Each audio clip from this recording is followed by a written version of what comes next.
Beast is a look at the lives and trauma surrounding three people living in a southern town.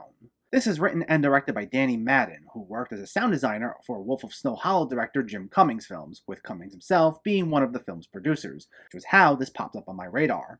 So it had me intrigued, but I gotta be honest, this really just did not work for me at all. It's a melodrama about how people's lives cross due to tragedy, almost in the vein of Crash. Though, unlike Crash, its messaging is a lot more muddled. Our three main characters are Krista, played by Shirley Chen, her new boyfriend Nito, played by Jose Angeles, and her neighbor Adam, played by the director's brother, Will Madden. Adam gets the most interesting of the three storylines, but what that's about, especially in relation to the other two characters, is where I get frustrated with this. Adam, who's in his 20s, has an obsession with guns and makes a series of educational videos online about them. He stays in his room all day and it concerns both his parents, who really want him out of the house and on his own. And a lot of the tension in the film stems from waiting to see if he's going to pop, especially as things come to a head between him and his family. Now, those scenes are generally intriguing, but that's also part of the problem, due to the fact that anytime we're not focused on him, the movie is not all that interesting. All the performances by Chen and Angeles are good, and they're giving it their all. The majority of the scenes involving Krista and Nito feel like fluff.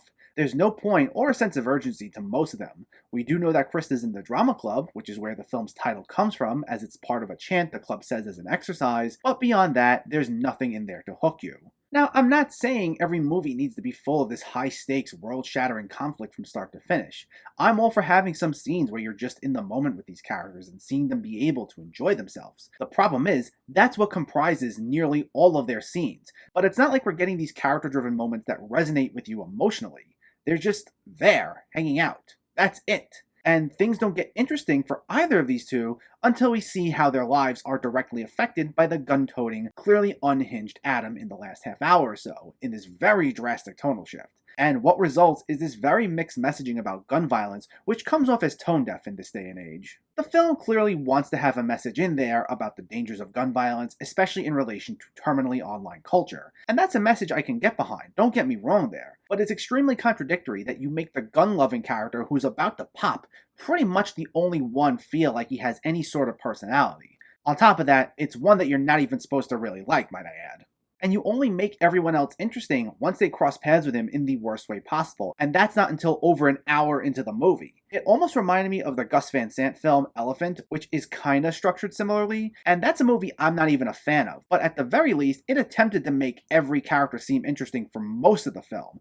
This doesn't even try that. Now, the final 10 minutes or so bring it back up a little, but even then, I still wouldn't say it leaves us with an emotionally satisfying experience. I really hate being someone who comes off like they're crapping on independent filmmakers with movies that may only have so much visibility, but the mixed messaging on this one really rubbed me the wrong way. Again, not that I disagreed with what I think they were getting at, but to then go make what's clearly one of the most unlikable characters, the most fleshed out, with no one really being all that interesting or having a personality for much of the film until they cross paths with him, that really doesn't sit right with me. The approach contradicts the film's message in my view. Beast gets a 3 out of 10. So, let me know, did you see Beast, or are you planning to see it, and what were your thoughts? Did you like this one, and what's a good movie that you've seen lately? Let me know in the comments below so we can discuss. Also, if you enjoyed this video, please like it and share it, and for more movie reviews and film discussion, please make sure to hit that subscribe button to stay updated. Thanks for watching everyone, and keep having fun with film.